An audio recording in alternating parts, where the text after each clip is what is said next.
India ప్రపంచంలోనే 5th largest economy and అత్యంత వేగంగా ఎదుగుతున్న దేశం కూడా. లాస్ట్ 10 ఇయర్స్గా చూస్తే మన దేశంలో 4G అండ్ 5G టెక్నాలజీ నుండి వందే భారత్ లాంటి హై స్పీడ్ ట్రైన్స్ వరకు ఎన్నో మార్పులు జరిగాయి. అయితే ఇంత వేగంగా ఎదుగుతున్న దేశంలో ఒక మధ్యతరగతి వాడికి విమానంలో ప్రయాణించాలి అనే కోరిక ఇప్పటికీ ఒక కలగానే ఉండిపోయింది. అయితే అసలు దీనికి కారణం ఏంటి? 33 కోట్ల జనాభా ఉన్న అమెరికాలో సుమారు 5,800 కమర్షియల్ ఎయిర్ క్రాఫ్ట్స్ ఉంటే 140 కోట్ల జనాభా ఉన్న భారతదేశంలో కేవలం 700 కమర్షియల్ ఎయిర్ క్రాఫ్ట్స్ మాత్రమే ఉన్నాయి. అంటే ఇక్కడే మీకు అర్థమై ఉంటుంది ఒక సామాన్యుడు విమానం ఎందుకు ఎక్కలేకపోతున్నాడో. కమర్షియల్ ఎయిర్ క్రాఫ్ట్స్ అంటే మనుషులు జర్నీ చేసే విమానాలన్నమాట. ఇండియన్ ఎయిర్లైన్స్ ఇండస్ట్రీలో సుమారు 8 కంపెనీలు పోటీ పడుతుంటే కేవలం ఇండిగో కంపెనీ మాత్రమే 58% మార్కెట్ షేర్తో నెంబర్ 1 పొజిషన్లో ఉంది. కానీ 2022లో ఎయిర్ ఇండియాని టాటా కంపెనీ కొనేసిన తర్వాత వితిన్ 1 ఇయర్లోనే 470 విమానాల కొనుగోలు కోసం టాటా కంపెనీ ప్రపంచంలోనే అతిపెద్ద ఎయిర్ క్రాఫ్ట్ డీల్ చేసింది. ఆ డీల్ వాల్యూ ఎంతో తెలుసా? $80 బిలియన్, అంటే సుమారు 6,50,000 కోట్ల రూపాయలు. అయితే ఇక్కడ పాయింట్ ఏంటంటే ప్రతి సంవత్సరం వేల కోట్ల రూపాయల నష్టాలు చూస్తూ భారీగా అప్పుల్లో మునిగిపోయిన ఎయిర్ ఇండియాని టాటా కంపెనీ అసలు ఎందుకు కొనుగోలు చేసింది? ఈ కంపెనీలో 6 లక్షల కోట్లకి పైగా ఇన్వెస్ట్ చేసి ఇన్ని విమానాలు కొనడం వెనక టాటా కంపెనీ ఇంప్లిమెంట్ చేసిన మాస్టర్ ప్లాన్ ఏంటో నేను ఈ వీడియోలో చెప్పబోతున్నాను. Hello everyone, welcome to today's video and this is your friend Surya. My dear audience, ఇది కాస్త కాంప్లికేటెడ్ కేస్, బట్ వీలైనంత సింపుల్ గా ఎక్స్ప్లెయిన్ చేయడానికి ట్రై చేస్తాను. వీలైతే స్కిప్ చేయకుండా వినడానికి ట్రై చేయండి. First of all air India కోసం మీకు ఒక విషయం తెలియాలి. 2022లో ఒక గవర్నమెంట్ కంపెనీ అయిన ఎయిర్ ఇండియాని టాటా కంపెనీ కొనేసినప్పటికీ నిజానికి ఎయిర్ ఇండియాని స్థాపించింది మాత్రం టాటా కంపెనీయే. అర్థం కాలేదా? అయితే ఇది చూడండి. 1932లో టాటా సన్స్ లో ఒకరైన జేఆర్డి టాటా గారు టాటా ఎయిర్లైన్స్ అనే కంపెనీని స్థాపించారు. రెండో ప్రపంచ యుద్ధం తర్వాత 1946లో టాటా ఎయిర్లైన్స్ ఒక పబ్లిక్ లిమిటెడ్ కంపెనీగా మారింది. అండ్ అదే టైంలో ఈ కంపెనీ పేరు టాటా ఎయిర్లైన్స్ నుండి ఎయిర్ ఇండియాగా మార్చారు. ఇండియాకి స్వతంత్రం వచ్చిన తర్వాత మొదటి ప్రధానమంత్రి అయిన నెహ్రూ గారు సోషలిస్టిక్ ప్రిన్సిపల్స్ ని ఫాలో అవుతూ మంచి లాభాలతో ఎదుగుతున్న ఎయిర్ ఇండియా కంపెనీని నేషనలైజ్ చేసి గవర్నమెంట్ లో కలిపేశారు. సో ఇలా టాటా చేతి నుండి గవర్నమెంట్ చేతిలోకి వెళ్లిన ఎయిర్ ఇండియా 1953 నుండి 1993 వరకు ఇండియాలో చాలా మంచి బిజినెస్ చేసింది. కానీ 1993లో ఇండియన్ గవర్నమెంట్ ఎయిర్లైన్స్ ఇండస్ట్రీలోకి ప్రైవేట్ కంపెనీస్ ని కూడా అలౌ చేసింది. అంటే డబ్బులుంటే ఇండియాలో ఎవరైనా ఎయిర్లైన్స్ కంపెనీ స్టార్ట్ చేయొచ్చు. సో ప్రైవేట్ కంపెనీస్ తో పోటీ పడలేకపోయిన ఎయిర్ ఇండియా స్లోగా నష్టాల్లోకి వెళ్లడం స్టార్ట్ అయింది. 2007లో ఎయిర్ ఇండియాని ఇండియన్ ఎయిర్లైన్స్ లో కలిపేసిన తర్వాత ఈ నష్టాలు ఇంకా భారీగా పెరిగిపోయాయి. ఎంతలా అంటే 2021 వచ్చేటప్పటికి ఎయిర్ ఇండియాకి 15,300 కోట్ల రూపాయలకి పైగా అప్పులున్నాయి. సో ఇది పరిస్థితి. ఇలాంటి సిచ్యువేషన్ లో ఉన్న ఎయిర్ ఇండియాని టాటా కంపెనీ 18,000 కోట్ల రూపాయలు పెట్టి కొనేసింది. అంటే అందులో 15,300 కోట్ల రూపాయలు ఎయిర్ ఇండియా అప్పులు తీర్చడానికి, మిగిలిన 2,700 కోట్లు గవర్నమెంట్ కి ఇవ్వడానికి ఈ డీల్ జరిగింది. సో ఫైనలీ 1932లో టాటా స్థాపించిన ఎయిర్ ఇండియా సుమారు 90 సంవత్సరాల తర్వాత మళ్ళీ టాటా గ్రూప్ లోకే చేరింది. సో ఇక్కడ పాయింట్ ఏంటంటే ప్రెసెంట్ ఎయిర్ ఇండియా కంపెనీకి ఇండియన్ ఎయిర్లైన్స్ ఇండస్ట్రీలో కేవలం 8.4% మాత్రమే మార్కెట్ షేర్ ఉంది. మీకు అర్థమయ్యేలా చెప్పాలంటే ఇండియాలో విమానం ఎక్కుతున్న ప్రతి 100 మందిలో కేవలం 8 మంది మాత్రమే ఎయిర్ ఇండియాలో ట్రావెల్ చేస్తున్నారు. అట్ ద సేమ్ టైం 100లో 58 మంది ఎయిర్ ఇండియాకి కాంపిటేటర్ అయిన ఇండిగోలో ట్రావెల్ చేస్తున్నారు. అయితే దీనికి రీజన్ ఏంటో తెలుసా? 2022 లెక్కల ప్రకారం ఇండియాలో టోటల్ 720 కమర్షియల్ ఎయిర్ క్రాఫ్ట్స్ ఉంటే అందులో almost 320 air crafts IndiGo company దగ్గరే ఉన్నాయి. ఇదే టైంలో ఎయిర్ ఇండియా దగ్గర కేవలం 128 ఎయిర్ క్రాఫ్ట్స్ మాత్రమే ఉన్నాయి. అంటే ఎయిర్ ఇండియాతో కంపేర్ చేస్తే ఇండిగో కంపెనీ దగ్గర ఆల్మోస్ట్ 2 రెట్లు ఎక్కువ ఫ్లైట్స్ ఉన్నాయి. అందుకే మార్కెట్ షేర్ లో కూడా ఇండిగో కంపెనీ టాప్ పొజిషన్ లో ఉంది. So this is the problem. First of all ఇండియాలో మార్కెట్ షేర్ పెంచుకోవాలన్నా, ఎక్కువ మంది కస్టమర్స్ ని టాటా ఎయిర్ ఇండియాలో ట్రావెల్ చేసేలా చేయాలన్నా దానికి కావాల్సిన ఫస్ట్ రిక్వైర్మెంట్ ఏరోప్లేన్స్. సింపుల్ గా చెప్తా చూడండి. ఏవియేషన్ ఇండస్ట్రీలో ఎవరి దగ్గర అయితే ఎక్కువ ప్లేన్స్ ఉంటాయో వాళ్లే ఎక్కువ రూట్స్ ని కవర్ చేస్తారు, ఎక్కువ మంది ప్యాసింజర్స్ కి కూడా వాళ్ళ సర్వీసెస్ అందించగలుగుతారు. సో ఎక్కువ మంది కస్టమర్స్ వాళ్ళ సర్వీసెస్ యూజ్ చేయడం వల్ల ఆటోమేటిక్ గా ఆ కంపెనీ వాళ్ళ టికెట్ ప్రైస్ ని తగ్గించి ఒక కామన్ మ్యాన్ ని కూడా విమానం ఎక్కేలా చేయగలుగుతుంది. ఐ థింక్ ఈ లాజిక్ మీకు అర్థమైంది అనుకుంటున్నాను.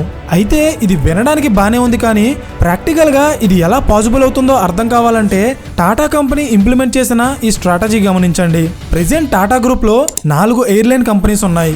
అవే Air India, Vistara airlines, Air Asia and Air India Express. ఈ 4 ఎయిర్లైన్స్లో Air Asia and Air India Express ఈ రెండు కూడా low cost carriers. Next Vistara airlines and Air India అనేవి ఫుల్ సర్వీస్ క్యారియర్స్. అయితే ఈ రెండింటికి తేడా ఏంటంటే లో కాస్ట్ క్యారియర్స్ అనేవి బడ్జెట్ ట్రావెలింగ్ మీద ఫోకస్ చేస్తాయి. అంటే మీరు ఫ్లైట్ ఎక్కిన తర్వాత ఎక్సెప్ట్ ఒక వాటర్ బాటిల్ తప్ప ఎలాంటి ఫుడ్ కానీ లగ్జరీ ఆర్ ప్రీమియం ఫీచర్స్ కానీ మీకు లో కాస్ట్ క్యారియర్స్ లో ఉండవు. మీకు ఏది కావాలన్నా ఎక్స్ట్రా డబ్బులు పెట్టి కొనుక్కోవాలి. సో దీని కారణంగానే వీటి టికెట్స్ కూడా తక్కువ ప్రైస్కే దొరికేస్తాయి. వీటికి ఒక ఎగ్జాంపుల్ చెప్పాలంటే ఇండిగో ఎయిర్లైన్స్. అలాగే ఫుల్ సర్వీస్ క్యారియర్స్ అంటే మీకు కావాల్సిన ఫుడ్, డ్రింక్స్ అండ్ ఎంటర్టైన్మెంట్ సిస్టమ్తో పాటు కొన్ని ప్రీమియం ఫీచర్స్ కూడా ఈ ఫుల్ సర్వీస్ క్యారియర్స్ లో ఉంటాయి. లో కాస్ట్ క్యారియర్స్ తో కంపేర్ చేస్తే ఈ ఫుల్ సర్వీస్ క్యారియర్స్ యొక్క టికెట్ ప్రైస్ చాలా ఎక్కువ ఉంటుంది.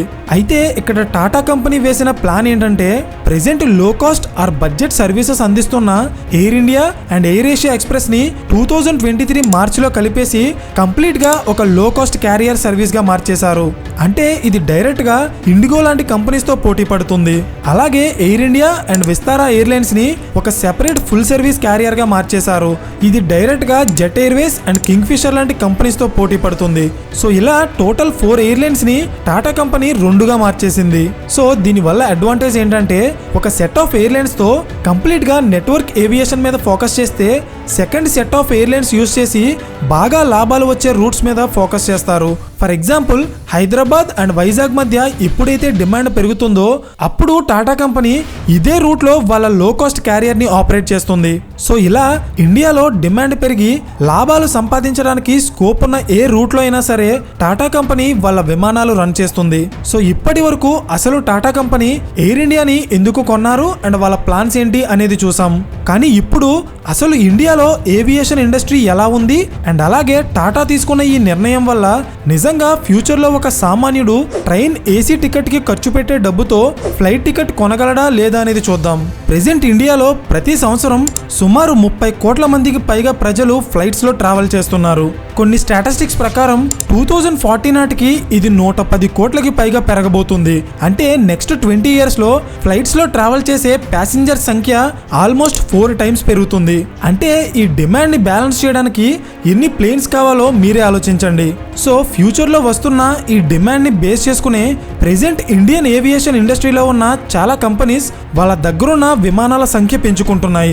అంటే ప్రెజెంట్ టాటా కంపెనీ కొనుగోలు చేసిన 470 విమానాలు ఒక పెద్ద డీల్ అయినప్పటికీ ఇండియాలో ఉన్న మిగతా కంపెనీస్ కూడా వాళ్ళ మార్కెట్ షేర్ ని బేస్ చేసుకుని విమానాలు ఆర్డర్ చేస్తున్నాయి. ఫర్ ఎగ్జాంపుల్ ఇండిగో కంపెనీ 2015 నుండి 2023 వరకు సుమారు 984 ప్లేన్స్ ఆర్డర్ చేస్తే SpiceJet company 199 planes order చేసింది.